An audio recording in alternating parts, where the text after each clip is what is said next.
लेकिन मैं एक बात कहना चाहता हूं, नाव तो वहां बहुत थी, भगवान किसी की नाव में बैठ जाते, लेकिन जानबूझ करके भगवान ने केवट को ही बुलाया है। आपको इसका प्रमाण क्या है कि जानबूझ करके केवट को बुलाया?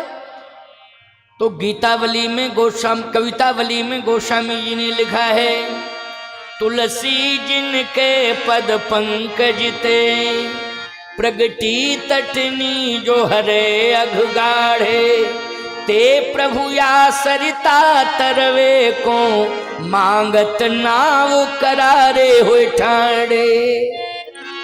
क्यों भाई? प्रमाण मिलता है कि भगवान ने नाव मांगी है। और नाव किससे मांगी? और भी नावें थी, वहां बहुत नाव थी, लेकिन भगवान ने स्पेशल केवट से ही नाव मांगी और किसी से नहीं। मांगत नाव करारे हुए ठाड़े। करार मानी होता है नदी के किनारे जो मिट्टी का पहाड़ होता है ना, उसको करार कहते हैं, ऊंचाई वाला स्थान। भगवान सीधे छलांग लगा के वहीं खड़े हो गए मिट्टी के पहाड़ पर, और केवट से कहते हैं, अरे मैं तुम्ही को बुला रहा हूं, तुम मेरे पास आओ। कहां हो? जल्दी आओ, जल्दी आओ, जल्दी आओ। केवट कहता है, क्या बात है? भगवान ने कहा पार जाना है। केवट ने कहा पार जाना है तो हमारी क्या जरूरत है? भगवान ने कहा नहीं नहीं, तुम्हारे पास नाव है, इसलिए उसमें बैठ के पार जाऊंगा। केवट ने कहा कि जब बिना नाव के गंगा पार की जा सकती है तो नाव की क्या जरूरत? भगवान राम ने कहा कि बिना नाव के कैसे गंगा पार की जाएंगी? केवट ने कहा मैं गंगा के तट पर रहता हूं, जिस घाट पर खड़े हो वहां गहराई ज्यादा है, और एक सामने थोड़ा सा आगे चल के घाट है, वहां गहराई नहीं है। यही घाट ते थोड़े के दूर है, कटिलों जल थाए दिखाई मुझे। आगे का घाट है, कमर कमर से जल है, नाव की जरूरत ही नहीं है, आराम से पार हो जाना। नाव आओ के झंझट में मत पड़ो। बोलो भाई, इतना स्पष्ट बोलने वाला होगा कोई? इतना केवट बोल रहा है, नाव की क्या जरूरत है, आगे चले जाओ, कमर कमर से जल है, आराम से पार हो जाओगे, मेरी नाव की कोई आवश्यकता नहीं। वाह, भगवान तो भक्त के वश में है, इसलिए तुम भक्त बनो, भगवान तुम्हारे वश में हो जाएगा। केवट के वश में भगवान हो गए। भगवान ने कहा कि हमें किसी घाट पर नहीं जाना है, हमें तो तेरी नाव में बैठ के ही पार जाना है। अब तू पार करेगा कि नहीं करेगा? केवट ने कहा कि अगर पार ही जाना चाहते हो तो मेरी एक शर्त है, उसे पूरा करो। भगवान ने कहा जो भी शर्त होगी मैं पूरा करूंगा। लक्ष्मण जी ने कहा सोच समझ के आश्वासन दो, इस समय आपके हाथ में कोई पावर नहीं है, आप शर्त कैसे पूरी करोगे?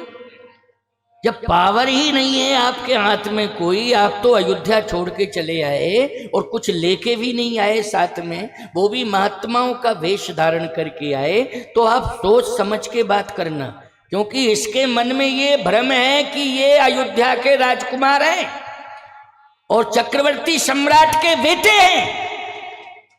तो अगर मेरी नाव में बैठ के ये गंगा पार करेंगे और मैं पहले से ही शर्त करा लूंगा तो निश्चित रूप से राजकुमार हैं, तो याद रखना 2-4 गांव तो दे ही देंगे मुझे।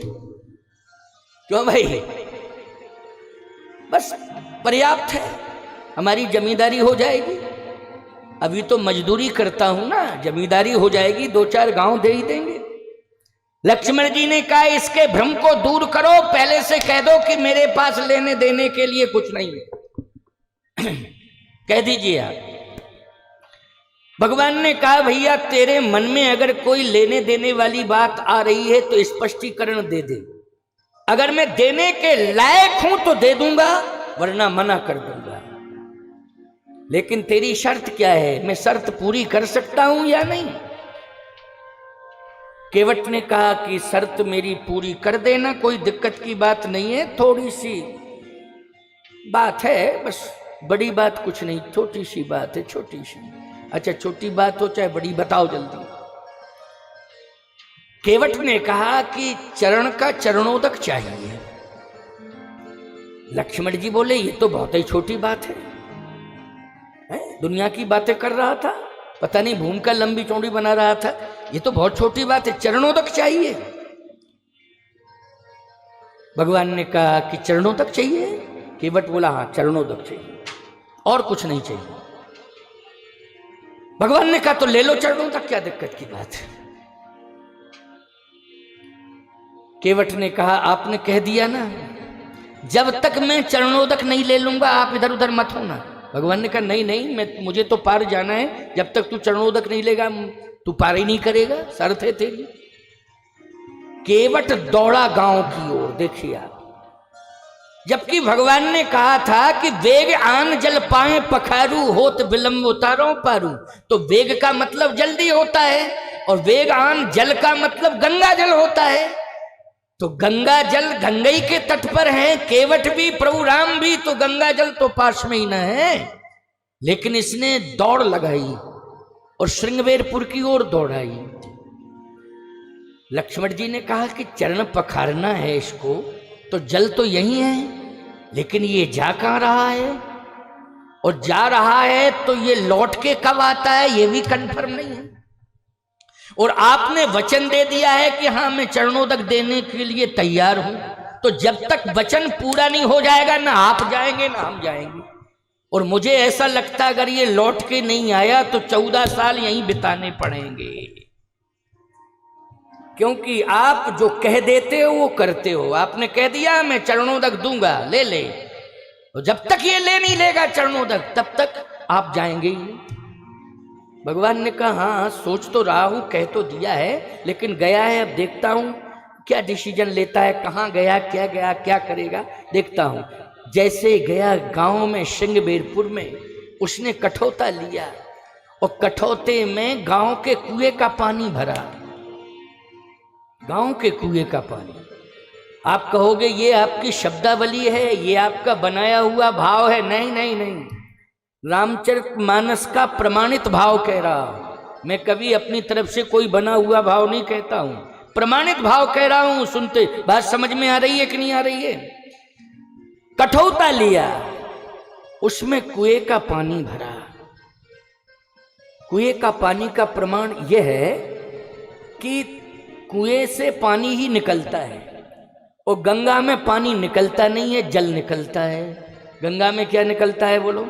जल। यमुना जी में क्या निकलता है? जल निकलता है। अच्छा, मंदाकिनी जी में क्या निकलता है? जल निकलता है। मानसरोवर में क्या बहता है? जल बहता है। और कुएं से क्या निकलता है? पानी। समझ गए हो कि नहीं?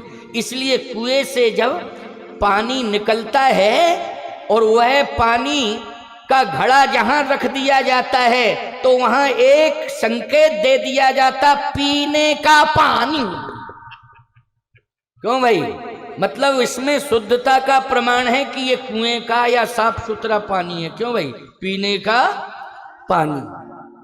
तो पानी भर के लाया कुएं से।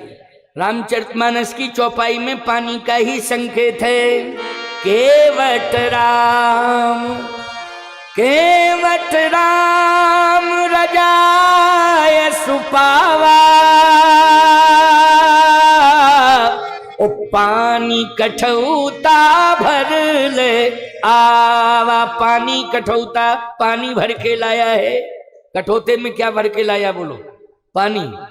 अच्छा, गंगा जल होता तो पानी नहीं लिखा जाता, गंगा जल मानी गंगा जल, लेकिन पानी भर के लाया है। पानी कठौता भर ले आवा, पानी भर के लाया।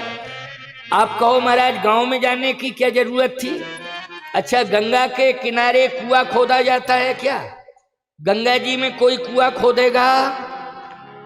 लेकिन गांव में भले ही नदी के तट पर गांव बसा हो, लेकिन गांव के अंदर कुएं खोदे जाते हैं कि नहीं खोदे जाते हैं? भले ही किसी नदी के तट पर गांव क्यों ना बसा हो, लेकिन गांव के अंदर कुएं खोदे जाते हैं कि नहीं? लेकिन जहां पर नदी है वो जल भरा हुआ है, नदी के अंदर कोई कुआं नहीं खोदता है प्यारे, ये सिद्धांत है। तो कहां से पानी भर के लाया है? कुएं से पानी भर के लाया है। भगवान के सामने रख दिया कठौता, उसमें पानी भरा है। भगवान ने कहा एक बात बताओ, मैंने कहा था कि गंगा जल लाओ और चरण धो लो, तो तुम गांव गए और गांव से ये क्या लाए हो? बोले पानी। किसका? बोले कुएं का पानी। भगवान ने कहा गंगा जल था तो पानी क्यों लाए? केवट ने कहा प्रभु गंगा आपके चरणों से निकली। भगवान ने कहा निकली तो है, लेकिन कैसे निकली? भगवान ने कहा कि ब्रह्मा जी ने चरण धोए, तो जैसे चरण धोए तो ब्रह्म कमंडल में देखा ब्रह्मा ने कि चरण धो रहे थे, और जैसे ही पान करने के लिए दृष्टि गई तो उसमें गंगा प्रकट हो गई। बोलिए गंगा महारानी की। तो चरण धोने से गंगा प्रकट हुई। केवट ने कहा कि इसका मतलब यह है कि गंगा आपके चरण का चरणोदक है कि नहीं? भगवान ने कहा हाँ गंगा हमारे चरण का चरणोदक है। तो बोले जब एक बार आपके चरण जिससे धुल गए हैं उसी से गंगा प्रकट हुई है, तो दोबारा फिर धोवे उसी से। लक्ष्मण जी ने कहा भैया देखने में तो साधारण लगता है, लेकिन ज्ञानी है बहुत बड़ा। ऐसी सोच तो किसी की नहीं है जैसी इसकी सोच। भगवान ने कहा तो तुम कठौते में हमारे चरण धोगे। क्यों? कठौते में ही क्यों धोना चाहते हो? ब्रह्मा के पास कमंडल था, इसलिए ब्रह्मा ने कमंडल में चरण धोए और गंगा प्रकट हो गई कमंडल में। हमारे पास कठौता ही है। जब ब्रह्मा जो है चरण धो करके कमंडल में गंगा को प्रकट कर सकते हैं, तो हम कठौते में आपका चरण धो करके नई गंगा को कठौते में प्रकट करूंगा। इसलिए एक गंगा का प्रादुर्भाव कठौते से ही होगा। लक्ष्मण जी ने कहा स्नान कर लो पहले, अभी तुमने स्नान नहीं किया है, स्नान करके चरण धो, तभी तो गंगा प्रकट होंगी। ऐसे गंगा कैसे प्रकट होंगी? तो केवट ने कहा देखो ये संतों का भाव है। जानते हो आप रैदास जी ने क्या कहा था? मन चंगा तो कठौती में गंगा। ये संतों का भाव है, याद रखना। मन यदि निर्मल है तो निश्चित रूप से गंगा वहीं प्रकट हो जाएगी। मन आपका निर्मल है तो खम्भ से नरसिंह प्रकट हो जाएंगे। मन आपका निर्मल है तो याद रखना जहां आप खड़े हैं उसी पृथ्वी पर परमात्मा प्रकट हो जाएगा। मन की निर्मलता से। निर्मल मन जन सो मोहि पावा, और मोहि कपट जल छिद्र न भावा।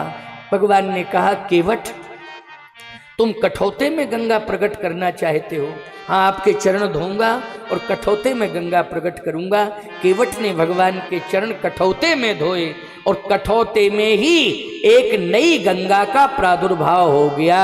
बोलिए भक्त और भगवान की। कठौते में गंगा प्रकट हो गई। गोस्वामी जी कहते हैं कि भगवान ने कहा अब तो चरण धो लिए हैं तो पार करो।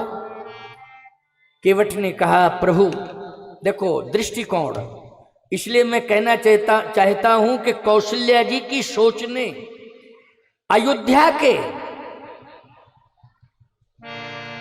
उस धरातल पर राम राज्य को स्थापित करा दिया, प्रतिकूलता में अनुकूलता परिणित कर दी, और 14 साल बाद अयोध्या के धरातल पर राम राज्य स्थापित हुआ।